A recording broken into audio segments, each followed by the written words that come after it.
नमस्कार, 7 बज चुके हैं और वक्त हो चुका है आपके हक की आवाज उठाने वाला शो यानी जवाब तो चाहिए का। मैं हूं शिवम दत्त मेहता। चलिए आज के मुद्दे की शुरुआत करते हैं। देखिए, एक दिन पहले की बात है, सॉलिडारिटी यूथ मूवमेंट नाम के संगठन ने केरल में एक कार्यक्रम रखा। हमेशा की तरह इसका एजेंडा हिंदुत्व के खिलाफ यानी हिंदुओं के खिलाफ था। सॉलिडारिटी यूथ मूवमेंट जमाते इस्लामी का यूथ विंग है। उसमें हमास के पूर्व चीफ यानी खालिद मशाल ने संबोधन किया है। इस बारे में किसी को कोई जानकारी नहीं थी कि यह आतंकी भी इसमें हिस्सा लेने वाला है। मुद्दा अगर फिलिस्तीन के समर्थन का था तो इसमें हमास का क्या लेना देना था? क्या जमाते इस्लामी साफ साफ अब आतंकियों के साथ है, हमास के साथ है? अब एक दिन बाद केरल में कई बड़े बम धमाके हो गए हैं और आपको बता दूं, पिछली जो बात थी वो एक दिन पहले की थी। हमास का संबोधन एक दिन पहले था, अब बम धमाके हो गए हैं। खैर छोड़िए उस बात को। और रैली की दोबारा अगर मैं बात करूं तो उस रैली का बैनर अगर आप जानेंगे तो वो हिंदुत्व के खिलाफ कैसे था। उसमें बैनर के हिसाब से हिंदुत्व को, बुलडोजर हिंदुत्व को उखाड़ फेंकने की बात कही गई है। अब आपको याद होगा कि फिलिस्तीन के साथ एकजुटता दिखाने के लिए कोझिकोड में कांग्रेस की सहयोगी इंडियन यूनियन मुस्लिम लीग द्वारा आयोजित एक रैली में कांग्रेस वर्किंग कमेटी के सदस्य और पार्टी सांसद शशि थरूर ने हमास को आतंकवादी बता दिया था। थरूर मुख्य अतिथि थे वहां पर। राजनयिक से राजनेता बने थरूर की विद्वता को देखते हुए आईयूएमएल ने पार्टी के राज्य नेतृत्व के प्रमुख चेहरों को दरकिनार करते हुए थरूर को कार्यक्रम में मुख्य वक्ता के रूप में चुना। थरूर ने हमास और इजराइल के बीच मौजूदा युद्ध का जिक्र करते हुए कहा था, 7 अक्टूबर को आतंकवादियों ने इजराइल पर हमला किया, 1400 लोगों को मार डाला और 200 को बंधक बना लिया। उसके जवाब में इजराइल अब तक 6000 लोगों की हत्या कर चुका है। उन्होंने गाजा को भोजन, पानी और ईंधन की आपूर्ति रोक दी है। अस्पतालों में बमबारी की जाती है, आए दिन निर्दोष लोग मारे जाते हैं। लेकिन जैसे ही उन्होंने यह बयान दिया, हमास को आतंकवादी कह दिया, जो हमला था उसको आतंकी हमला कह दिया, तो वहां पर मौजूद जो आईयूएमएल के जो नेता थे, वरिष्ठ नेता विधायक डॉक्टर एम.के. मुनीर, उन्होंने थरूर पर कटाक्ष कर दिया। मुनीर ने अपने संबोधन में कहा, जब भगत सिंह और सुभाष चंद्र बोस ने देश की आजादी के लिए लड़ाई लड़ी तो इसे ब्रिटिश इतिहास में आतंकवाद और उग्रवाद के रूप में दर्ज किया गया। गाजा में स्वतंत्रता के लिए फिलिस्तीन की लड़ाई साम्राज्यवादी ताकतों की नजर में आतंकवादी कृत्य होगी। अब देखिए, भाजपा ने आरोप लगाया है कि सम्मेलन हमास समर्थक था और पूरे कार्यक्रम के दौरान राष्ट्र विरोधी नारे लगाए गए थे। देखिए, कल हमास की रैली हुई थी, उससे पहले एक और रैली ये हुई थी जिसमें फिर से जो संगठन है, कहीं वो हमेशा से हमास को आतंकवादी संगठन नहीं मान रहे हैं। कभी बुलाया जाता है, कभी फिलिस्तीन के बहाने हमास का समर्थन किया जा रहा है। और आज जो बड़ा बम धमाका हुआ है, 3 सीरियल ब्लास्ट हुए हैं, इससे खतरे की घंटी बज चुकी है। केरल में आखिर इस समय हो क्या रहा है? अगर 20 जुलाई 2023 की बात करूं तो एनआईए ने केरल से जुड़े एक आईसिस मॉड्यूल का भंडाफोड़ किया था। इस मॉड्यूल का लक्ष्य देश के और केरल के धार्मिक स्थानों को निशाना बनाना था। लेकिन क्या इसकी अब शुरुआत हुई है? साथ ही केरल बम धमाके के बाद देश भर में अलर्ट भी जारी किया जा चुका है। भीड़भाड़ वाले इलाके, धार्मिक स्थलों की सुरक्षा बढ़ाई गई है। एक बात मैं आपको यह भी बता दूं कि जमाते इस्लामी का एक संगठन जो है, ये खाली यहां पे नहीं है, बांग्लादेश में भी है और बांग्लादेश की सबसे बड़ी और सबसे संगठित इस्लामी पार्टी है। और 1971 के मुक्ति संग्राम के दौरान इसने पाकिस्तान का सहयोग दिया था, उसके साथ था। और पाकिस्तान ने क्या क्या नहीं किया, ये तो आप सभी जानते हैं। चलिए, ये पूरा मुद्दा क्या है, आज हम किस बारे में चर्चा करने वाले हैं, इस कहानी के बारे में, स्टोरी के बारे में हमारा ये रिपोर्ट देखिए। गाजा और फिलिस्तीन के समर्थन की आड़ में केरल में जिहादियों ने ऐसी कायराना हरकत की जिस पर पूरा देश थू थू कर रहा है। ऐसा लग रहा है मानो इजराइल ने गाजा पट्टी में हमास पर हमला किया हो और आग केरल में लगी हो। तभी तो इन जिहादियों ने ऐसे मीटिंग का आयोजन किया जहां हिंदुत्व को उखाड़ फेंकने तक की बात कही गई। लेकिन इन जिहादियों को ऐसा समझना चाहिए कि हिंदुत्व की जड़ पाताल लोक से भी नीचे अनंत काल तक फैली हुई है, जिसे उखाड़ना तो क्या, ऐसी सोच रखने की जुर्रत भी करना बेवकूफी वाली बात है। मोहम्मद गजनी और हुमायूं जैसे न जाने कितने आक्रांता आए और गए, परंतु भारत भूमि पर भगवा पताके की 1 इंच की भी छटनी नहीं हुई। अब ये खालिद मशेल किस खेत की मूली है? हर बार लॉ एंड ऑर्डर की बात करने वाले INDIA गठबंधन के तमाम नेता हिंदुत्व और यहूदीवाद को उखाड़ फेंकने की बात पर चुप्पी साधे हुए हैं। किधर गए पिनाराई विजयन, जो बात बात पर मौजूदा सरकार की शासन व्यवस्था को घेरते रहते हैं। आज जब केरल में जिहादी हमास के पूर्व प्रमुख खालिद मशेल का भाषण हो रहा था, तो क्या राज्य की पुलिस सो रही थी? वैसे भी ये कोई नई बात नहीं है। राज्य सरकार और पुलिस तो उस वक्त से सोती आ रही है जब से केरल ISIS का अड्डा बन चुका है। उस वक्त भी सोई हुई थी जब PFI जैसे संगठन देश में आतंकवाद जैसी गतिविधियों को बढ़ावा दे रहे थे। आज भी गाजा पट्टी समर्थन के आड़ में आतंक का नंगा नाच होता दिख रहा है। जिहादियों द्वारा ISIS और हमास का पाठ पढ़ाने के कारण ही आज सुबह केरल के चर्च में एक धमाका हुआ, जिसमें 20 से ज्यादा लोग घायल हो गए। Bureau report, Sudarshan news. तो आपने हमारी ये स्पेशल रिपोर्ट देखी। अब इसी पर चर्चा करने के लिए मेरे साथ एक्सपर्ट्स का पैनल अभी कुछ ही देर में यहां जुड़ेगा। मैं स्वागत करना चाहूंगा अपने तमाम पैनलिस्ट्स का। बट ये खबर किस तरीके से, ये जो हादसा हुआ है या जो कह लीजिए क्या प्लानिंग के तहत हुआ है, अचानक एक दिन पहले अगर हमास के पूर्व चीफ का एक संबोधन होता है जिसकी खबर किसी को भी नहीं थी, किसी को जानकारी नहीं थी कि वो यहां पर जुड़ने वाला है, और जिस बैनर के तले जो इनका स्लोगन था वो ये था कि जो हिंदुत्व है, बुलडोजर हिंदुत्व को उखाड़ फेंकना है, ज़ायनिज्म को उखाड़ फेंकना है। अरे आप अगर फिलिस्तीन की बात करने वाले थे तो आपने हमास के नेता को क्यों बुलाया, और इसमें हिंदुत्व कहां से आ गया? हिंदुओं ने आपका इसमें क्या कर लिया? इजराइल और गाजा युद्ध में हिंदुओं का क्या भूमिका है, क्या भूमिका निभा दी उन्होंने? इसी पर चर्चा करेंगे। मैं गेस्ट का स्वागत करना चाहूंगा आचार्य डॉक्टर विक्रमादित्य, हिंदू धर्मगुरु हैं, वो मेरे साथ जुड़ेंगे। उसके साथ ही अभय कार्की जी, डिफेंस एक्सपर्ट, वो मेरे साथ जुड़ेंगे। PK सहगल साहब, डिफेंस एक्सपर्ट, वो मेरे साथ जुड़ेंगे। हाजी नाजिम, मुस्लिम स्कॉलर हैं, वो मेरे साथ जुड़ेंगे। और ACP वेदभूषण जी, एक्स ACP वेदभूषण जी, वो भी मेरे साथ जुड़ चुके हैं। आप सभी का बहुत बहुत स्वागत है। सबसे पहला प्रश्न में, क्योंकि ये एक तरीके से धार्मिक मंच का इस्तेमाल अगर करना था, फिलिस्तीन की बात करनी थी तो बिल्कुल कर सकते थे।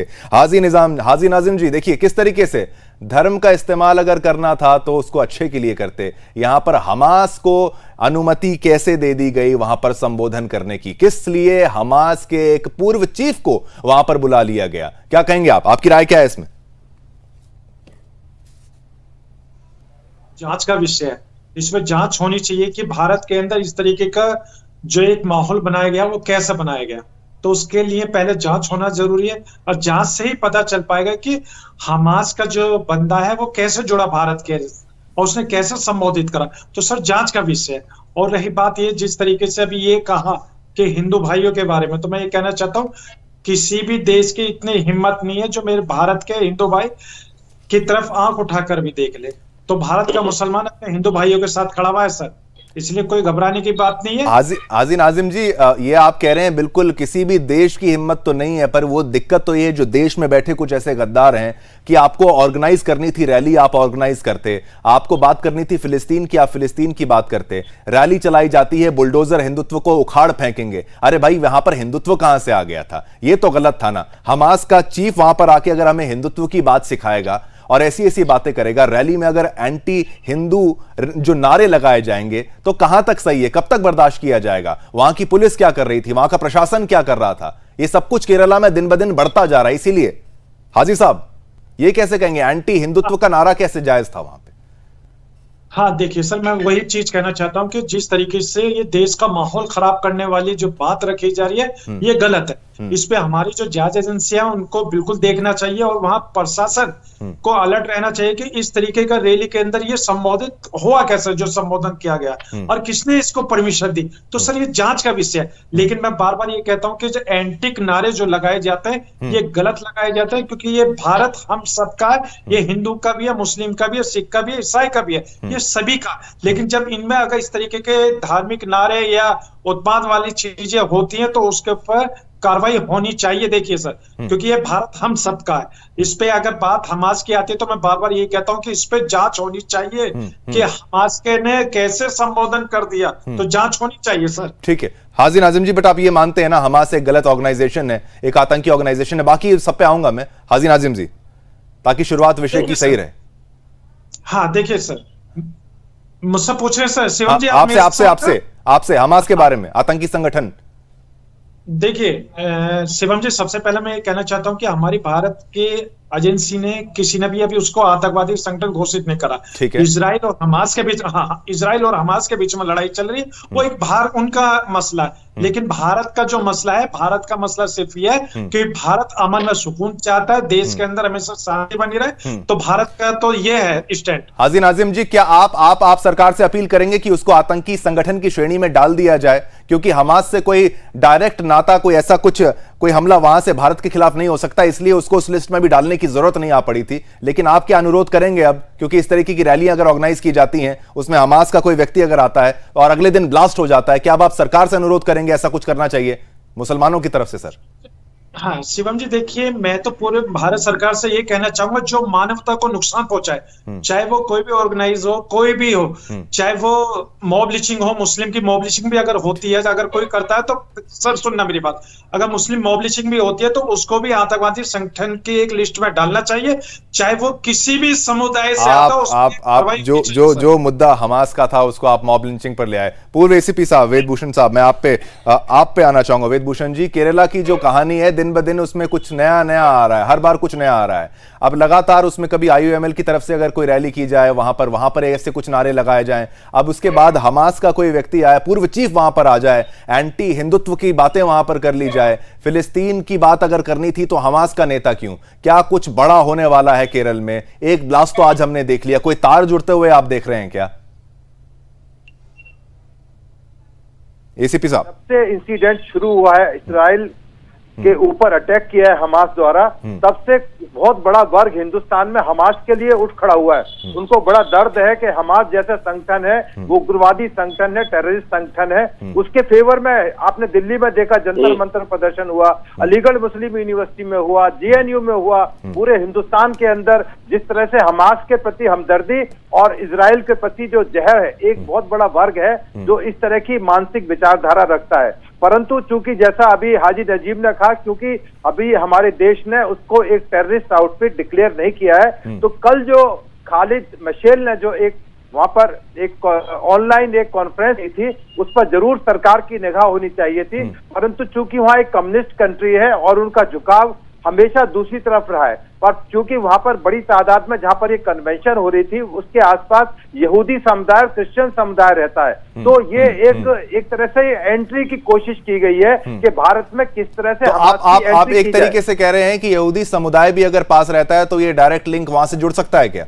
इसमें हमास का रोल आप कह रहे हैं? बिल्कुल जुड़ गया है, बिल्कुल साफ दिखाई दे रहा है। इसके लिए एक आदमी डिटेन भी हो गया, उसकी इंट्रोगेशन तमाम की जाएंगी। अच्छा। इसमें कोई बहुत बड़ा ऐसा कोई साइंस की चीज नहीं बता रहा हूं कि इसमें बहुत भारी गुणा भाग लगाना होगा, क्योंकि गाजा में हमास की हालत बहुत खराब हो रही है। जिन कंट्रीज में उनको समर्थन मिल रहा है, वो उन देशों से कॉन्टेक्ट कर रहे हैं, जैसा खालिद मशेल ने इंडिया के साथ कॉन्टेक्ट करने की कोशिश की, क्योंकि वहां पर हमास बहुत बुरी तरह पिट रहा है, पैलेस्टीन की बहुत बुरी तरह हार हो रही है, तो हिंदुस्तान में वो अपनी जड़ें ढूंढ रहा है। तो भारत में जो फिलिस्तीन की जड़ें हैं, चूंकि यहाँ बहुत सारे ऐसा वर्ग मौजूद है जो उनको मदद कर सकता है, उनको समर्थन दे सकता है, उसी क्रम में इसको देखा जाना चाहिए। तो आप कह रहे हैं बिल्कुल यहाँ पर तार कोई ऐसा कोई रॉकेट साइंस नहीं है, बिल्कुल तार आराम से यहाँ पर जुड़ रहे हैं और समझ में भी साफ दिख रहा है कि इसका कल खालिद मशेल वहां पर भाषण करते हैं, अरबी में उनका भाषण होता है, तमाम जो यंगस्टर्स हैं, आप देखें कि उसमें यंगस्टर्स हैं जो उसके व्यूअर्स हैं, अभी तमाम इन्वेस्टिगेशन होगी। अब चूंकि केरल पुलिस के पास नहीं है इन्वेस्टिगेशन, नेशनल इन्वेस्टिगेटिंग एजेंसीज के पास है, वो तमाम दूध का दूध क्लियर हो जाए, क्योंकि केरल गवर्नमेंट का कहीं ना कहीं झुकाव शुरू में भी कम्युनिस्ट कंट्री होने के नाते दूसरी तरफ रहा है, परंतु चूंकि अब सेंट्रल एजेंसीज बीच में आ गई है, इन्वेस्टिगेशन की शुरुआत हो गई है और बहुत सारे एविडेंसेस इस तरह के मिलने शुरू हो गए, तमाम मीडिया दिखा रही है जिस तरह से एक्सप्लॉइसिव वहां पर किए गए। एक्सप्लॉइसिव एक दिन में तो बन नहीं जाता शुभम जी, कि रात को आप मशेल की मीटिंग हो रही है, अगले दिन आप ब्लास्ट सीरियल ब्लास्ट हो जाए, तो इसकी तैयारियां वहां पर बहुत दिन से हो रही थी। खालिद मशेल अचानक से नहीं कूद कर आगे कल के कल उन्होंने भाषण शुरू कर दिया हिंदुस्तान में आकर पूरी भूमिका आप कह रहे हैं तैयार हो रही है। और ये खाली आप ये मत सोचिए कि खाली ये मुसलमान वर्सेस हिंदू वाली कोई बात आ गई। यहाँ तो हमास वर्सेस आप क्रिश्चियनिटी कह लीजिए, यहूदी कह लीजिए। हमारे साथ हिंदू धर्मगुरु भी हैं डॉक्टर विक्रमादित्य साहब, आचार्य साहब। आप ये बताइए कि हिंदुत्व का नारा वहां पर लगाने की जरूरत क्या थी? कैसे बुलडोजर हिंदुत्व को उखाड़ फेंकेंगे? एक तो बड़ा इस देश में चला आ रहा है हिंदुत्व में कभी हिंदू के साथ हो जाते हैं, हिंदुत्व को गाली दे देते हैं। इसमें इतनी बड़ी कंफ्यूजन क्यों आती है? क्यों इतनी आसानी से हिंदुत्व को टारगेट किया जाता है और कोई बड़ा रिएक्शन, कोई एक्शन, चाहे लीगली चाहे सरकार की तरफ से, कुछ भी नहीं होता है? यहां तो हमास का नेता भी आके बैठ के भाषण देके चला गया, कुछ नहीं हुआ। आपकी क्या राय रहेगी? देखिए, सबसे पहले तो इस बात को हमें समझना पड़ेगा यहाँ बैठकर कि हिंदुत्व की बात करना, हिंदुस्तान में हिंदुत्व की बात नहीं होगी तो क्या पाकिस्तान में जाके हिंदुत्व की बात होगी? और इस बात को माननीय सर्वोच्च न्यायालय ने भी कई बार कहा है कि हिंदुस्तान में तमाम लोग पेरिफेरल में रहने वाले तमाम ही हिंदू हैं। इसमें क्या, हम धर्म की बातें, अगर हमको धर्म के बारे में बात करनी होती है, हम सनातनी कहते हैं, हम सनातन राष्ट्र की बात करते हैं। हिंदुस्तान की बात की जा रही है, हिंदुत्व की बात की जा रही है, तो उसमें कोई परिवेश नहीं। लेकिन आज जिस बात पर डिबेट हो रही है, सबसे पहले उस पर ज्ञान करने की आवश्यकता है। अभी नाजिम सिंह हमारे सामने बैठे हैं, बड़ा मजाक लगा मुझे, ये कहते हैं कि हिंदुओं को डरने की जरूरत नहीं है। अरे हिंदू न डरा है न डरने वाला है। इस देश में आक्रांता है। नहीं, सुनिए, इस देश में आक्रांत, अरे सुनो, बदतमीजी ना करें नाजिम साहब। आजी नाजिम जी, उनकी बात पूरी होने दीजिए, बात पूरी हो जाए फिर आपका मौका दिया जाएगा। बोलिए। यार हम हिंदुओं को आप रक्षा करेंगे हिंदुओं की? अरे आप जो आतंकवादियों के साथ जाके खड़े हो जाते हैं, हमास को आपको आतंकवादी कहने में डर लगता है। इस नरसिंह जो इतना नरसंहार किया, वहां पर 5000 रॉकेट छोड़ दिए, गरीब बच्चों के साथ जो जितना स्त्रियों के साथ जितना बदतमीजी की गई, उसके बाद भी आपको उनको आतंकवादी कहने में शर्म आती है। यहाँ बैठ के बदतमीजी करता है, यहाँ ये बैठ के कह रहा है कि हिंदुओं को डरने की आवश्यकता नहीं। अरे हिंदुओं की रक्षा तुम नहीं करोगे, हिंदू अपने सक्षम है देश की रक्षा करने के लिए भी। और यहाँ पर जो भगत सिंह के साथ इन लोगों ने हमास को जोड़ने का प्रयास किया है, भगत सिंह ने कभी किसी व्यक्ति की हत्या नहीं करी, किसी देशवासी की हत्या नहीं करी। वो लड़ाई लड़ी थी अंग्रेजों के खिलाफ। और यहाँ बैठ के नाजिम जी अपने आप को स्वतंत्रता चलाने की बात कर रहे हैं, हमास को स्वतंत्रता चलाने की बात कर रहे हैं। इन आतंकवादियों को, आतंकवादियों को अब समय आ गया है। बिल्कुल। और वही आतंकवादियों के साथ खड़े होंगे, उनको भी उखाड़ के फेंकने की जरूरत है। चर्चा का विषय बिल्कुल। देश को, हम पूरा देश एक हो, जो आतंकवादी घटना है पूरे वही हाजी नाजिम जी से मैं बार यही तो सवाल पूछ रहा हूं कि क्या हमास को इसको आतंकी संगठन घोषित करने की सरकार की तरफ से अपील अगर मुसलमानों के द्वारा की जाए तो ज्यादा बेहतर नहीं होगा? अभी डायरेक्ट कोई खतरा समझ में नहीं आ रहा था क्योंकि आज एक ब्लास्ट हो गया है। यहां पर पूर्व एसीपी साहब ये भी कह रहे हैं कि अब शायद इसको अलग एंगल से देखा जाएगा। पीके सहगल साहब भी हैं, वो भी मेरे साथ हैं। सहगल साहब, आप ये देखिए, एक दिन पहले बयान आता है, संबोधन होता है, अगले दिन हमला हो जाता है। उसमें जिस तरीके के नारे लगते हैं, चाहिए ठीक है आप हिंदुत्व के खिलाफ आप नारेबाजी कर रहे हैं, बर्दाश्त तो कोई भी नहीं करेगा, लेकिन अगले दिन अब क्रिश्चियंस के खिलाफ अगर हमला हो जाए, यहूदी निशाने पे आ जाए, क्योंकि जो खालिद है उसने दुनिया भर से एक ग्लोबल जिहाद की अपील तो कर ही रखी थी। इजरायलियों को कहीं भी पकड़ा जाए, मारा जाए, ऐसी कोशिश तो हमास की सोच तो बिल्कुल है ना। क्या आप वही समझते हैं कि अगले दिन रिएक्शन है खुश करने के लिए हमास को? केरला के जो कुछ लोग हैं कट्टरपंथी, उन्होंने इस कार्रवाई को अंजाम दिया होगा? देखो, ये एक्शन है या रिएक्शन है या केवल कोइंसिडेंस है, ये तो कोई नहीं जानता। इसका ना तो खंडन किया है वहां के डीजीपी ने, ना एनआई ने, ना एनएसटी। इन्वेस्टिगेशन हो रही है, जब तक इन्वेस्टिगेशन पूरी नहीं होती हमको नहीं पता कौन परपेट्रेटर्स थे, उनका मोटिवेशन क्या है। इसलिए ये समझना कि इनका मोटिवेशन हमास का कल जो लीडर ने बातचीत की वो मोटिवेशन था या वो परपेट्रेटर्स थे, मैं नहीं जानता। ISIS वाले हो सकते हैं, PFI वाले हो सकते हैं, LET वाले हो सकते हैं, JEI हो सकते हैं। कौन इसमें इन्वॉल्व था, किस हद तक उनकी मोटिवेशन थी, मैं नहीं जानता। लेकिन वास्तव में केरला जो है काफी सेंसिटिव है। वहां के बड़े सारे युवक हैं, वो आसानी से रेडिकलाइज हो जाते हैं क्योंकि सबसे लिटरेट स्टेट है। मैं 2-3 बार गया वहां पर ये बताने के लिए कि आज के रोज में अच्छी रोजी रोटी कमाने के लिए सॉलिडिटी और स्टेबिलिटी हम कैसे इख्तियार करें। और मैंने देखा कि 98.4% वहां के लोग केवल और केवल डॉक्टर बनना चाहते थे, इंजीनियर बनना चाहते थे।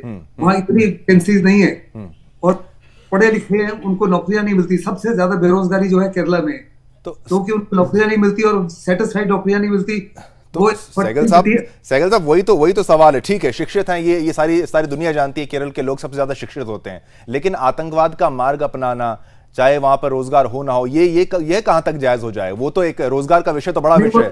वो जायज नहीं है। 9 मैं उसको जायज कह रहा हूँ, वो जायज नहीं है। बट मैंने कहा कि इसलिए ये कहना कि हमास की वजह से ये आज इंसिडेंट हुआ है, till the time the investigation is complete, मुझे नहीं लगता कि हम as panelist can come to a conclusion. It not be fair on our part. लेकिन एक्स एसीपी वेदभूषण जी तो यही कह रहे हैं कि इसमें कोई रॉकेट साइंस नहीं है, समझ में तो यही आ रहा है, तार जुड़ते हुए नजर आ रहे हैं। क्या आप उनकी बात से सहमत नहीं है? देखो, मैं बिल्कुल सहमत नहीं हूँ, क्योंकि मैं रॉकेट साइंस हो या रॉकेट साइंस ना हो, एनआईए इन्वेस्टिगेशन कर रहा है, एनएसटी इन्वेस्टिगेशन कर रहा है, वहां की स्टेट पुलिस कर रही है, एसआईटी कर रहा है। Let the investigation be completed and let they point out कि कौन परपेट्रेटर्स थे, उनका मोटिव क्या था। उससे पहले हम एक नतीजे पर पहुंच जाए कि वो लोग थे या उनका ये मोटिव था, I think it will not be correct.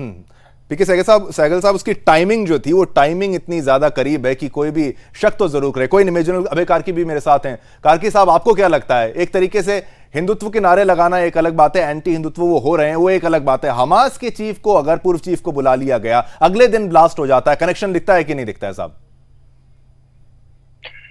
Shivam, धन्यवाद। ये जो पूरा वाकया है और जो हादसा हुआ है, ये बड़ा इंटरेस्टिंग है। केरला में वैसे ही रेडिकलाइजेशन इतना ज्यादा है, वो हमेशा इंटरनेशनल इंटेलिजेंस एजेंसीज के रडार में रहता है, क्योंकि वहां पर आईएसआईएस और बाकी मॉड्यूल्स भी बहुत हरकत में रहते हैं। अभी अगर आप सोचें, जो ये रैली हुई थी उसमें हमास का जो लीडर को बुलवाया गया था, ये तो पहले से प्लान होगा, उससे कहाँ पे आएगा, उस स्टूडियो में आएगा या आएगा, ये ऐसा नहीं था कि किसी को जोश में था। तो ये प्लान था कि हमास का वहां पे एक लेक्चर होगा, यूथ जो रेडिकलाइज्ड है ही है वो अटेंड करेगा, और उसमें जिस किस्म के ये नारेबाजी भी थी वो भी हमें समझ में आता है।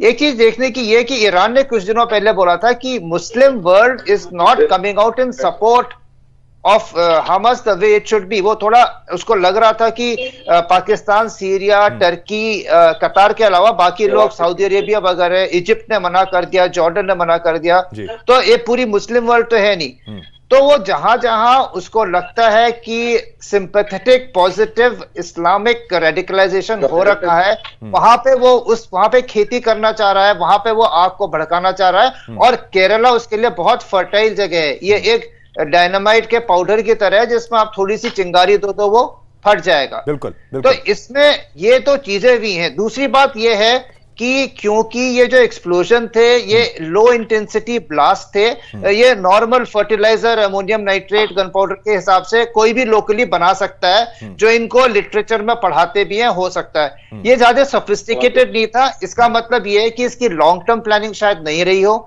या फिर इनके पास इतनी कैपेबिलिटी और असला लाने का मौका ना लगा हो। ये बहुत ही देसी किस्म का इन्होंने ब्लास्ट किया है। तो ये चीज बड़ी क्लियर है कि द मीटिंग जो थी जिसमें हमास को बुलाया गया था प्लान था, उसके अलावा जो उत्तेजित किया लोगों को, उसमें भी एक दिन टाइम नहीं हो सकती कि उस चर्च में और 3 और चर्चों में यहाँ पे लगेगा। ये भी 4-5 दिन पहले की प्लानिंग है। और जो ये बड़ी बात आप कार्की साहब कह रहे हैं कि वो जो रैली है वो तो प्लान थी ही, हमास के जो पूर्व चीफ है उनका भी आना प्लान था, और शायद ये ब्लास्ट भी अगर उसी की तर्ज पे प्लान जरूर किया गया होगा। हाजिर नाजिम जी, जमाते इस्लामी कोई ऐसा संगठन तो नहीं है जिसके पे कोई दाग ना लगा हो। कई बार इसके जो ठिकानों पर रेड की गई है, और बांग्लादेश में भी एक संगठन है जमाते इस्लामी। एक ही संगठन के तार आप सोच सकते हैं दुनिया में कई जगहों पर जुड़ते हैं। क्या अब इस पर सवालिया निशान नहीं उठ जाते? क्या कुछ ऐसे संगठनों को अब बैन करने की मांग उठनी नहीं चाहिए? क्या अगर इस तरीके से फिर कोई अगर दूसरा संगठन किसी हमास के दूसरे नेता को बुला लेगा, ये तो बेहद खतरनाक है ना। ये अगर ऐसा दोबारा होने लगे तो आप क्या कहेंगे? जमाते इस्लामी को बैन करना चाहिए कि नहीं? शिवम जी, देखिए, मैंने कहा कि अभी ये जांच का विषय है, पहले जांच होनी चाहिए। हमारी जो इंटेलिजेंस है वो जांच करेगी, उसके बाद पता चलेगा। और देखिए, सीधी सी बात मैं आपको हाजी नाजिम जी, अगर हमास का मेंबर आ जाता है जमाते इस्लामी में, तो वो तो एक क्राइम हो गया ना, वो तो अपराध मानते हैं ना आप खुद ही कह रहे थे कि ये तो देश के खिलाफ है, तो अब उस पर कार्रवाई उस लिहाज से तो होनी चाहिए कि नहीं? जो हमारे भारत को अगर कोई भी संगठन अगर नुकसान पहुंचाए तो उसके खिलाफ एक्शन होना चाहिए। तो जमाते इस्लामी के खिलाफ कार्रवाई होनी चाहिए, क्योंकि वो नहीं, मैंने ये कहा कि जो हमारे भारत को नुकसान पहुंचाए, चाहे वो कोई सा भी संगठन हो। हाजी नाजिम जी, अगर वो सुनिए सर मेरी बात तो सुनिए सर। बोलिए। अभी वेदभूषण जी ने अभी एक अपना बात कही थी, उन्होंने कहा कि भारत का आदमी हमास को समर्थन कर रहा। मैं इन्हें बता दूं सर, देखिए अमन पसंद लोग सिर्फ फिलिस्तीन को समर्थन कर रहे हैं। फिलिस्तीन को समर्थन करने की वजह से हमारे भारत की वही तो बात है ना, फिलिस्तीन को समर्थन कर रहे थे। सर आपकी बात पूरी रखने दूंगा। मेरा स्टेटमेंट इतना है कि अगर फिलिस्तीन को समर्थन कर रहे थे वो जमाते इस्लामी में भी जो लोग हैं तो केरल के अंदर, हैं तो भारत के अंदर, हैं तो भारतीय ही, फिर उसमें हमास का पूर्व चीफ क्यों आ जाता है? वो तो कह रहे हैं फिलिस्तीन को समर्थन करें। भारत का भी स्टैंड है, भारत इजराइल की मदद भी करता है, फिलिस्तीन को भी 27 टन राहत सामग्री भेजता है। तो अब गलत तो कर रहा है ना जमाते इस्लामी। अब आप अपनी बात बोलिए। हाँ सर, मैं ये कहना चाहता हूँ, देखिए भारत हमेशा शांति वाला देश है। वो चाहता है कि अमन व सुकून रहे। वो चाहता है कि जितने भी दुनिया में देश है वो सब शांति से रहे। अब जिस तरीके से फिलिस्तीन के साथ हमारे पूर्व प्रधानमंत्री अटल बिहारी वाजपेयी जी ने क्या कहा था, उन्होंने ये कहा था कि इजराइल ने अरबों की जमीन पर कब्जा कर रखा है। अच्छा। इजराइल को वो जमीनें छोड़ देनी चाहिए। तो ऐसा हमारे पूर्व प्रधानमंत्री अटल बिहारी वाजपेयी जी ने कहा है। और सर बात है ये कि हमारे मुल्क के वजीर आजम हमेशा आतंकवाद के खिलाफ रहते हैं, इसलिए इजराइल का समर्थन किया। लेकिन जब बात आती है फिलिस्तीन की, तो भारत फिलिस्तीन के साथ खड़ा, मदद के तौर पे सामग्री भेजी है भारत ने। बिल्कुल, वही तो मैं कह रहा हूं। अब मैं दोबारा विषय को यहां पर लाता हूं। ये अंतर्राष्ट्रीय मुद्दा तो है ही, साथ ही साथ देश के अंदर का मुद्दा है। क्यों हमास के जैसे अगर किसी पूर्व चीफ को वहां बुलाया जाता है तो जमाते इस्लामी पर कार्रवाई होनी चाहिए कि नहीं होनी चाहिए? सर इस पर आपकी एक राय दीजिए। जांच का विषय अब तो नहीं है, आ गया हमास का व्यक्ति, अब क्या कहेंगे?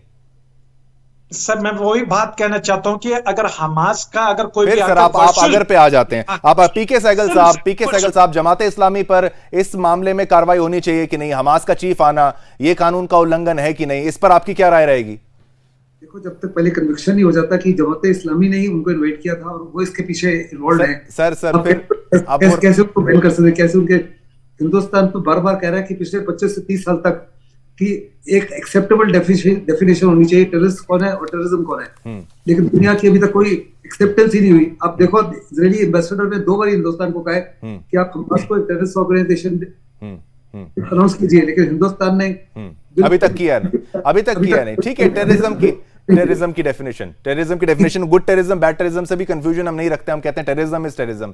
वेद भूषण जी, एक कंफ्यूजन यहां पर यह आ रहा है कि देखिए भारत की तरफ से इसको आतंकवादी संगठन नहीं घोषित किया गया है। यही हाजी जी भी यही कह रहे हैं कि अगर जो भी भारत के विरुद्ध है उसके खिलाफ कार्रवाई होनी चाहिए। लेकिन आप क्या मानते हैं कि जमाते इस्लामी अगर किसी हमास के लीडर को बुलाता है, पीके सहगल साहब कह रहे हैं कि अब वो किस तरीके से आया, बुलाया गया, अपने आप आया, क्या इस बात से सहमत है? आपको लगता है अपने आप आया होगा या बुलाया गया होगा? किस तरीके से, क्या रहा होगा? दुर्भाग्य है कि पूरी हिंदुस्तान नहीं, पूरी दुनिया में हमास ने जो हॉस्टेज बनाए हुए 200 से ऊपर बच्चे, आदमी, महिलाएं, उनके बारे में कोई नहीं बोलता। केवल ये कि जी ये अटैक ना करें, इनको सेफ पैसेज दें, इनको खाना दें। हिंदुस्तान भी यासर अराफात के टाइम से, कांग्रेस के टाइम से उनके साथ खड़ा रहा है। और भारत सरकार का स्टैंड बिल्कुल क्लियर है कि वो पैलेस्टीन के खिलाफ नहीं है, ना वो इजराइल के खिलाफ है, परंतु जो हमास है वो एक संगठन है, आउटफिट है, उग्रवादी संगठन है जो तमाम जो चीजों के लिए रेस्पॉन्सिबल है। अब वो जो हॉस्टेज पड़े उनकी कोई बात नहीं कर रहा, केवल के जो इजराइल अपनी इज्जत, सम्मान, अपनी टेरिटरी की रक्षा के लिए, अपनी आदमियों की रक्षा के लिए वो अटैक कर रहा है। पूरा हिंदुस्तान उनके साथ खड़ा हुआ है। यदि इस तरह से आउटफिट्स को अलाउ किया जाएगा, चाहे PFI है, ISI है और दूसरे तरह के आउटफिट्स हैं, तो फिर हिंदुस्तान छोड़ो दुनिया के अंदर एक तबाही आ जाएगी। यदि इस तरह से सरकारें इन लोगों को प्रोटेक्ट करने लगेंगी, शील्ड करने लगेंगी। और ये बिल्कुल इसमें जरूरी नहीं कि भारत सरकार ने अभी तक स्टैंड क्लियर नहीं किया है कि हमास को वो क्या लेते हैं, परंतु मेरे जैसे और आप जैसे आदमियों को तो समझ में आता है कि हमास है क्या। ये एक टेररिस्ट आउटपुट है जिसको बहुत सारे कंट्रीज जो उनको फाइनेंस कर रहे हैं, समर्थन कर रहे हैं और हमास के साथ खड़े हुए हैं। बहुत सारे मुस्लिम कंट्रीज हैं जो हमास को, ईरान जैसे कंट्रीज को फाइनेंस कर रहे हैं। तो उसमें बहुत बड़ी एक जानकारी या बहुत रिसर्च करने की जरूरत नहीं है, बिल्कुल क्लियर दिख रहा है। कहीं मुस्लिम वर्सेस क्रिश्चियन किया जा रहा है, उसमें बीच में हिंदुओं को भी लाया जा रहा है। जैसा अभी आप बता रहे थे कि केरल के अंदर हिंदू विरोधी नारे लगाए गए, भाई वो लड़ाई इजरायलीज के वही बीच तो। में और पैलेस्टीन के बीच में, उसमें वही तो। हिंदुओं कहां से आ गए? तो ये तमाम से एक तैयारी के तहत, एक साजिश के तहत हो रहा है। केवल इसको समझने की जरूरत है। तभी मैंने कहा कि बहुत बड़ा रॉकेट साइंस का मसला नहीं है कि हम सोचें कि भाई कल वो खालिद मशैल अपना अचानक आए और अचानक भाषण करके चले गए। ये सब कुछ एक प्लानिंग के तहत हुआ। आप क्यों नहीं बुला लेते खालिद मशैल को? आपके टेलीविजन पर क्यों नहीं है? वो नहीं आएंगे, उनको पता है कि हाँ उनका नहीं कोई सुनने वाला। कोई एक वहां वर्ग मौजूद था, कम्युनिस्ट कंट्री है, स्टेट है, और वो तमाम इस तरह की चीजों को पहले भी बढ़ावा देते रहे। ठीक है, आप कह रहे हैं बढ़ावा दिया जा रहा है। अभी कार्की साहब आप भी कह रहे थे एक फर्टाइल ग्राउंड वो ढूंढ रहे हैं, एक ऐसी जमीन जहां पर ऐसी सोच को पनपने की और जगह मिले। क्या इस वक्त, ठीक है कार्की साहब पे आएंगे, आचार्य जी आप पर अगर मैं आता हूं, एक सोच की बात की गई, अगर वो कार्की साहब ने ये कहा था किस तरीके से केरला को चुना गया कि एक लक्ष्य की तरीके से, एक जगह की तरीके से, ताकि इस सोच को और बढ़ावा दिया जाए। क्या खतरे की घंटी बज चुकी है केरल के लिए अब, और एक समय आ चुका है कि अब समझ जाना चाहिए कि ऐसी चीजों को और बढ़ावा नहीं देना है, रोक लगानी चाहिए, एक्शन होना चाहिए? आचार्य जी। देखिए शिवम जी, केवल केरल नहीं, नमाज की सपोर्ट में किस प्रकार से लोग हर मस्जिद पे शुक्रवार के दिन लगातार नमाज की जा रही है, अदा को इस प्रकार से लगातार इबादतें की जा रही है। एक जगह नहीं है, पूरे हिंदुस्तान में तमाम मदरसों के अंदर ये एक्टिविटी चल रही है और कोई इसको डिनाई नहीं कर सकता। हर व्यक्ति को पता है, इन लोगों को पता है कि हमास ने कितना जघन्य कृत्य किया है, नरसंहार किया है। उसके बाद ही यहाँ हिमायती करने के लिए, हिमायत करने के लिए बैठ जाते हैं। अरे आपका अपना मती दम नहीं है क्या? आपके अपने अंदर बुद्धि नहीं है? एक तो बताइए कि जो स्त्रियों के साथ इतना दुर्व्यवहार कर सकता है, आप और अल्लाह अकबर कहते हुए, ऐसा नारा लगाते हुए ऐसे व्यक्ति को आप कहते हैं धार्मिक व्यक्ति है, और जन्नत की दुहाई देकर आप जिस प्रकार से जगत में कृत्य को सपोर्ट करने की बात कर रहे हैं, ये तो बहुत ऐसी मानसिकता वाले जो लोग सपोर्ट करने वाले हाजी नाजिम जी को भी मौका मिलेगा, मौका मिलेगा। और आपके चैनल पर बैठकर जिस प्रकार से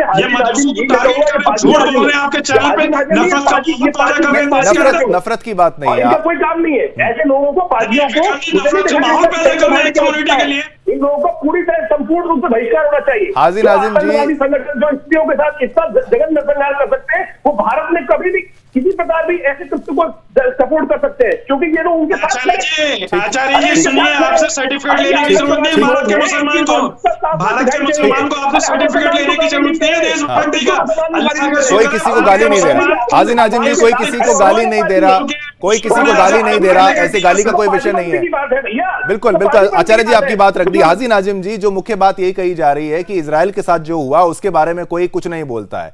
हमास की तरफ से अगर इतने सारे रॉकेट दागे जाएंगे, इजराइल वापस से हमला करेगा, और हमास अगर वहां पर औरतों को उठा के ले जाएगा। कुछ दिन पहले हमने ये भी एक कार्यक्रम किया था जिसमें बताया था एक बेटा किसी हमास का, जो फिलिस्तीन से जो व्यक्ति आया था, हमास का मेंबर था, वो एक महिला को मारता है, उसके पति को मारता है, फिर उसी महिला के फोन से अपने घर में फोन करता है और कहते हैं देखिए मैंने यहूदियों को मारा है, 10-10 यहूदियों को मारा है। उसके पिता की आंखों में आंसू होते हैं, उसकी मां रो पड़ती हैं। इतना कट्टरपंथ, अगर इतना कट्टरवादी बना दिया जाएगा, उस वक्त तो इजराइल ने कुछ नहीं किया था, तनाव था दोनों के बीच में, उसको किसी और तरीके से भी, शांति के तरीके से भी सुलझाया जा सकता था। अब एक ऐसी स्थिति पैदा कर दी है उसने तमाम इस्लामिक देशों के मन में, उनके दिमाग में, कि ये लड़ाई जो है वो धर्म की लड़ाई है। इसीलिए कुछ लोग ऐसे हैं, आप माने या ना माने, फिलिस्तीन का साथ देने के चक्कर में वो सोचते हैं हमास लड़ रहा है तो हम हमास के भी साथ हैं। इसके बारे में क्या कहेंगे? कहीं फिलिस्तीन के समर्थन में कुछ मुस्लिम हमास का समर्थन तो नहीं कर रहे हैं, गलती तो नहीं कर रहे हैं, इसके बारे में क्या कहेंगे? देखिए शिवम जी, मैं आपको बताता हूं पूरा। अभी आपने इजराइल के बारे में बताया कि इजराइल के ऊपर हमास ने अटैक करा, तो मैं आपको बता देता हूं कि रमजान के पवित्र महीने के अंदर इजराइल की जो आर्मी है मस्जिदों में जाकर घुस जाती है, नमाज पढ़ते को मारती है, खींचती है, पीटती है बच्चों को। अल-अक्सा मस्जिद की बात कर रहे हैं, अल-अक्सा मस्जिद की बात कर रहे हैं। हाँ सर, मैं आप बोलिए, फिर मैं बोलिए। हाँ सर, अक्सा मस्जिद की बात कर रहा हूँ सर। मैं ये कह रहा हूँ कि छोटे बच्चों को मैं बताऊंगा। अरे आचार्य जी बात तो सुन लीजिए। हाजी नाजिम जी, ठीक है आचार्य जी, बिल्कुल सही। हाजी नाजिम जी उस दिन नहीं, मानवता के साथ रहिए, मानवता के साथ रहिए। इजराइल को ठीक है आचार्य जी, बिल्कुल आपकी बात रखी जाएगी, आपकी बात रखी जाएगी। हाजी नाजिम जी, ठीक है आचार्य जी, आपकी बात सुन ली गई, आपकी बात सुन ली गई। हाजी नाजिम जी, बिल्कुल आचार्य जी, आपकी बात रख ली गई, आपकी बात समझ ली गई है, ठीक है। हाजी नाजिम जी, उस मस्जिद में, आचार्य जी, उस मस्जिद में जो हमला किया गया था, जिसका आरोप लगाया जाता है इजरायली डिफेंस फोर्सेज, उस पूरे जो इलाका है, जो पूरा एरिया है, अबे कार्की जी ज्यादा बेहतर बताएंगे उस बारे में। सुरक्षा किसके हाथ में है? क्या इजराइल के पास सुरक्षा नहीं है? अगर कुछ लोग, कुछ व्यक्ति, अगर कुछ प्रदर्शनकारी मस्जिद के अंदर घुस जाएंगे, उनको बाहर निकालने की कोशिश की जाएगी, और तमाम आरोप ये है कि मस्जिद की आड़ में कुछ हथियार लेके वो अंदर घुसे थे, जिसके चलते वो कार्रवाई की गई। अब उसका रिएक्शन क्या? 5000 से 7000 मिसाइल मारेंगे, महिलाओं का अपहरण करेंगे, किडनैप करेंगे, 200 लोगों को रेप करेंगे, क्या क्या नहीं करेंगे उस तरीके से। हमास तो आतंकवादी संगठन तो कुछ भी कर रहा था ना साहब, क्या उसके रिएक्शन को आप सही बता रहे हैं फिर? शिवम जी देखिए, अब मैं आपको एक बात बता देता हूं कि मैंने कहा कि रमजान के पवित्र महीने के अंदर इजराइल की सेना मस्जिद अक्सा के अंदर जाकर नमाजियों के साथ गलत इजराइल क्यों घुसता साहब? इजराइल क्यों घुसता? उसको उसको क्या परेशानी थी? कोई कारण था तभी गया ना अंदर? प्रदर्शनकारी गए थे। आप इस बात को मानते हैं कि नहीं मानते हैं? सर, अक्सर इजराइल हमेशा फिलिस्तीन के अंदर इसी तरीके की हरकत करता रहता है, महिलाओं के साथ बदसलूकी करता है। और जब अरे महिलाओं के साथ बदसलूकी तो ये फिर आप हमास क्या कर रहा है? हमास तो उठा के लेके जा रहा है सर, उसकी वीडियोस वायरल हो रही हैं, महिलाओं को मार के उसके फोन से फोन करता है। वीडियो वायरल की बात करते शिवम जी देखिए, अगर आप वीडियो वायरल की बातें करते तो मैं ये कहता हूं कि महिलाओं का सम्मान करना चाहिए। महिलाओं के साथ अगर इस तरीके का कृत्य करा जाता है तो उसको बख्शना नहीं चाहिए, चाहे मणिपुर की घटना हो या चाहे। कहां मणिपुर आ गया? कहां मणिपुर आ गया? हाजी नाजिम जी, कहां मणिपुर आ गया? बिल्कुल नहीं, बिल्कुल नहीं। कहां से क्या, किस चीज को कहां से जोड़ रहे हैं? मणिपुर का विषय फिर रखेंगे, मणिपुर का विषय फिर रखेंगे, उस पर आप फिर आइए। अबे कार्की जी, अगर अबे कार्की जी मेरे साथ हैं, क्या अबे कार्की मेरे साथ हैं? अगर अबे कार्की मेरे साथ है? नहीं, ठीक है, ठीक है, ठीक है। पूरे देश में, पूरे विश्व में पता है तुम लोगों ने कितना स्त्रियों का सम्मान किया है। ठीक है। पीके सहगल साहब ये कह रहे हैं कि पीके सहगल साहब ये यहाँ पर ये कहा जा रहा है कि एक रिएक्शन के तौर पर इजराइल जुर्म करता जा रहा है, इजराइल जुर्म करता जा रहा है फिलिस्तीन के खिलाफ, इसी का रिएक्शन के तौर पर ये सब कुछ जो हो रहा है। आपको भी क्या ये लगता है कि खाली उसी का रिएक्शन था, या फिर इसके पीछे कुछ और डिप्लोमेसी भी है, कूटनीति भी है? कोई नहीं चाहता कि वहां पर शांति हो जाए, शांति हो जाएगी तो किसी को नुकसान हो जाएगा। पीके सहगल साहब देखो, जो 7 अक्टूबर को हमास ने किया वो तो कंप्लीटली निंदनीय था। केवल पूरी कंडेमनेशन थ्रू द वर्ल्ड हुई है, मैं भी उसको हर प्रकार से कंडेम करता हूं। जो उन्होंने बर्बरता दिखाई वो कोई एक्सेप्ट नहीं कर सकता। ये 7 बातें, उन्होंने महिलाओं को कत्ल किया, बूढ़ों को कत्ल किया, यहाँ तक के बच्चों को कत्ल किया, यहाँ तक कि जो गर्भ में थे बच्चे उनको भी कत्ल किया। ये कंप्लीट बर्बरता से कोई भी इसको एक्सेप्ट नहीं करता। लेकिन जो जवाबी कार्रवाई इजराइल कर रहा है वो सारी हदों को पार कर गया है। इस समय जिस माफी ने उसके गाजा की घेराबंदी की हुई है, वहां के 2.3 मिलियन लोग जो है वो किस्म से मर रहे हैं। उनका पानी बंद कर दिया, उनका खाना बंद कर दिया, उनकी दवाइयां बंद कर दिए, उनके हॉस्पिटल को बर्बाद किया जा रहा है, ठीक है, मॉस्क को बर्बाद किया, चर्चेज को बर्बाद किया जा रहा है, स्कूलों को बर्बाद किया जा रहा है, और कहा जा रहा है कि 1.1 मिलियन लोग जो है नॉर्थ से साउथ में चले जाए। Is it a possibility? दुनिया का सबसे ज्यादा डेंसली पॉपुलेटेड एरिया है और साउथ में भी हमले हो रहे हैं। सहगल साहब, तो क्या किया जाए, क्या किया जाए? इजराइल को क्या करना चाहिए था? 5000-7000 मिसाइल खा के वो बैठ जाता और कोई रिएक्शन ना देता। गलती गाजा की नहीं, गाजा में बैठे हमास की गलती मानेंगे या फिर खाली इजराइल की मानेंगे जो रिएक्शन आया है? अगर ऐसे ही कुछ पाकिस्तान भारत के साथ करे। इनिशियली जबरदस्त गलती हमास की थी, लेकिन जो रिएक्शन है वो रिएक्शन जो है एक्सेप्टेबल लिमिट्स को क्रॉस कर चुका है, एक्सेप्टेबल लिमिट को क्रॉस कर चुका है। वेदभूषण जी, दुनिया में कंडेमनेशन हो रही है इजराइल की, बिल्कुल कंडेमनेशन हो रही है, लेकिन वो चीज इतनी ज्यादा बढ़ गई। वेदभूषण जी, आप क्या मानते हैं? ये ज्यादा रिएक्शन था, वो हद से पार था, या फिर जायज था जो हुआ था? ये मुद्दा जो है अंतर्राष्ट्रीय बन चुका है वापस, क्या ये जायज था जो इजराइल के द्वारा किया गया था या नहीं था? देखिए, टिट फॉर टैट है। यदि आप अंधाधुंध, मुझे कोई ऐतराज नहीं यदि पैलेस्टीन स्टेट टू स्टेट लड़ाई होती, देश से देश के बीच में लड़ाई होती, वेस्ट बैंक और पैलेस्टीन के लोग लड़ाई लड़ते इजराइल से, वो बिल्कुल एक्सेप्टेबल था। पूरी दुनिया मानती कि हाँ, 2 देशों के बीच में लड़ाई हुई, हमारे बीच में चाइना के बीच लड़ाई हुई, पाकिस्तान के बीच में लड़ाई हुई। कल को आरएसएस जाकर वहाँ पाकिस्तान के अंदर बम गिरे तो क्या आप उसे एक्सेप्ट करेंगे?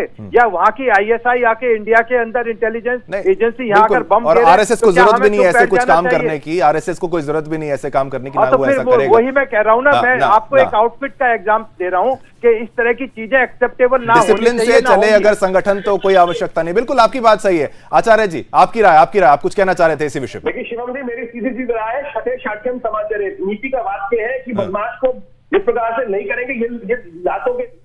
ये बातों से मानने वाले नहीं है। इन लोगों ने लगातार नरसंहार किया है, ये नरसंहार था।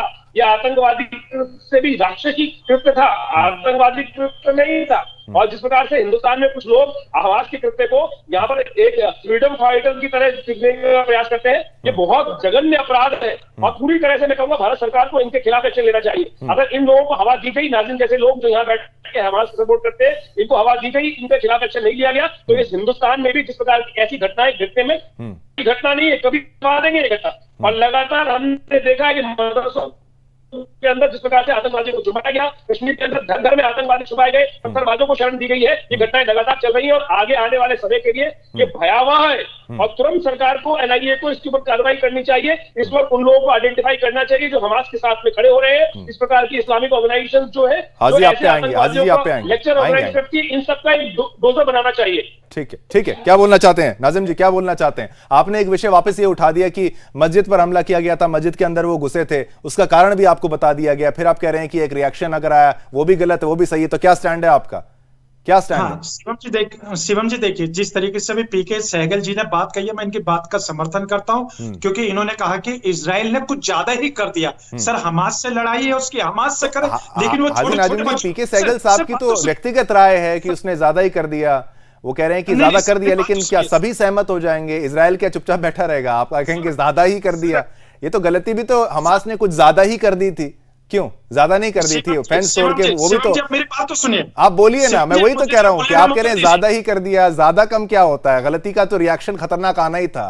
हमास को ये पूरा पता था, हमास को सब पता था ऐसा होने वाला है। सुनेंगे तभी तो मैं जवाब दूंगा। आप बोलिए, आप बोलिए, आप बोलिए। मैं ये कहता हूं कि इजराइल की हमास से दुश्मनी है, हमास ने उस पर अटैक करा, लेकिन ये बताइए छोटे छोटे बच्चों पे इजराइल जो बमबारी कर रहा है, मस्जिदों पे कर रहा, अस्पतालों पे कर रहा, तो ये सब क्या है सर? नरसंहार ही तो कर रहा है। हाजी नाज़िम जी, जब मस्जिदों के नीचे हॉस्पिटल के नीचे कमांड सेंटर, अभी एक और बताया, एक अल शिफा अस्पताल है, कोई एक अस्पताल की और बात की गई है, बता दिया है पहले इजराइल ने कि दोबारा अगर कोई मिसाइल इधर उधर से आ गई, गिर गई, हमला हो गया, फिर आप फिर कहेंगे वहां बच्चे मर गए, ये लोग मर गए। तो हमास तो इस्तेमाल कर रहा है ना तमाम। बच्चों को वीडियो फुटेज तो देखिए सर आप। नहीं, तो किसकी बात माने? वो यही तो बताया जा रहा है। अंडरग्राउंड टनल है, टनल है कि नहीं वहां पे? कार्की साहब हमारे पास है कि नहीं? कार्की साहब हमारे पास है कि नहीं? कार्की साहब आप ये बताइए, ये कह रहे हैं कि तमाम बच्चों को मारा जा रहा है, मस्जिदों पर हमला हो रहा है, जो अस्पतालों पे हमला हो रहा है, करे तो करे क्या है इजराइल? अब फिर वहां पर हमला हो जाएगा, फिर सारी दुनिया कहेंगी कि भाई ये इजराइल ज्यादा कर देता है, कुछ ज्यादा ही हो गया। ये क्या स्टेटमेंट रहेगी सर? शिवम, इसमें दो तीन बातें। आज अभी इजराइल ने वीडियोस रिलीज किए हैं उस अटैक के, कुछ कैमरा रिकॉर्डिंग्स हैं, जो छोटे छोटे बच्चों के सर कटे हुए हैं, औरतों का बलात्कार करके जला दिया गया, उनकी बॉडी से धुआं निकल रहा है।